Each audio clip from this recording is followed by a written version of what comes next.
Hello and welcome back to the channel. Today we're going to be doing some hip hinge variations that will open up your hips, your hamstring, and parts of your glutes.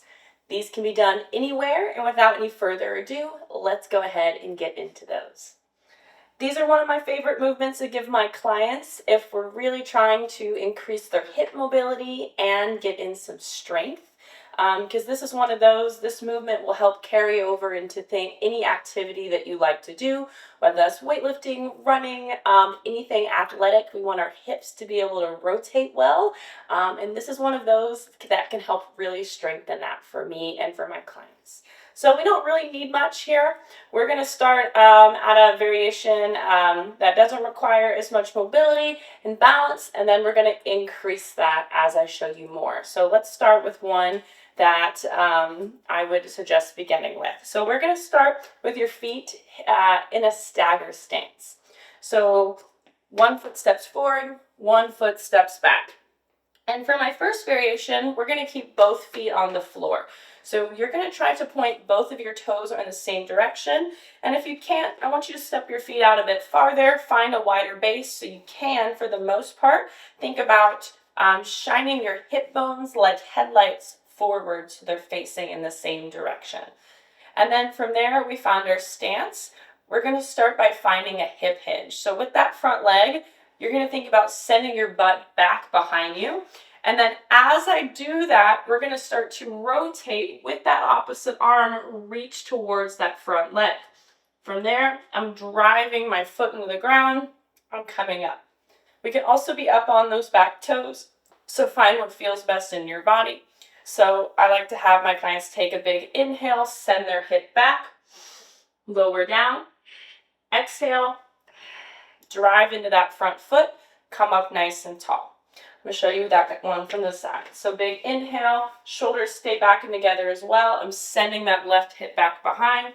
I'm going to stop when I feel that really big stretch. For me, that's in my glute.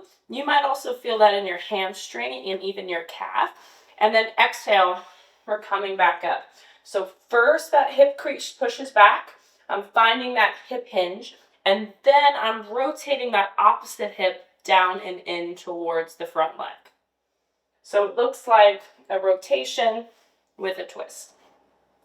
Good. This one's a little advanced for you. I suggest starting with my other hip hinge video first, and I'll pop that somewhere over here.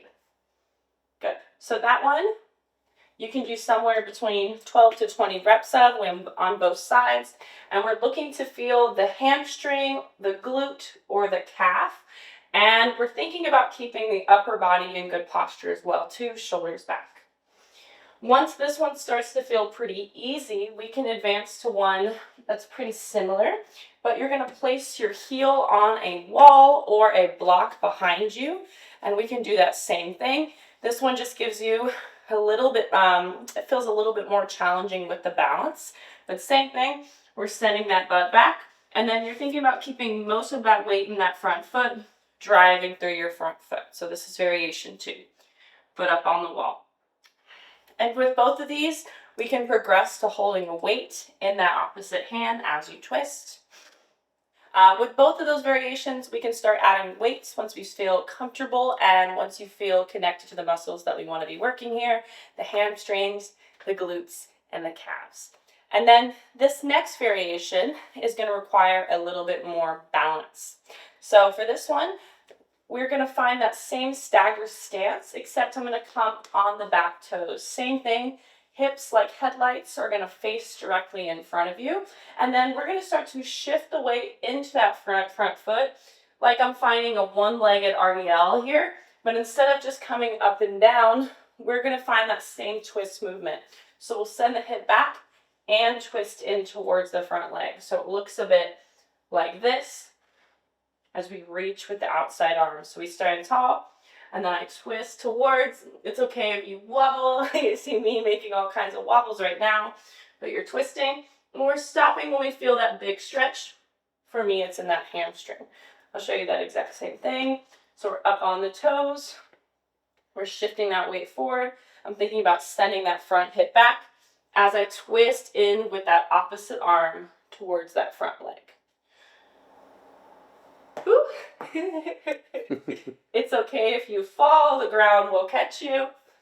And for this one, I always tell my clients, you really are going to have to think about spreading your toes using all parts of your feet, because if your big toe lifts, this one is almost impossible to do. So use your feet, especially that big toe. Good. So we're twisting and coming back up. So it's a hinge and a twist. So I'll show you from the side again. We're going back and then we're twisting over. To begin to hold a weight, a kettlebell, a dumbbell, if that starts to feel easy. Give these a try. This is a really challenging body weight movement you can do for your hip mobility and to open up your hamstrings, and it can help with things like running.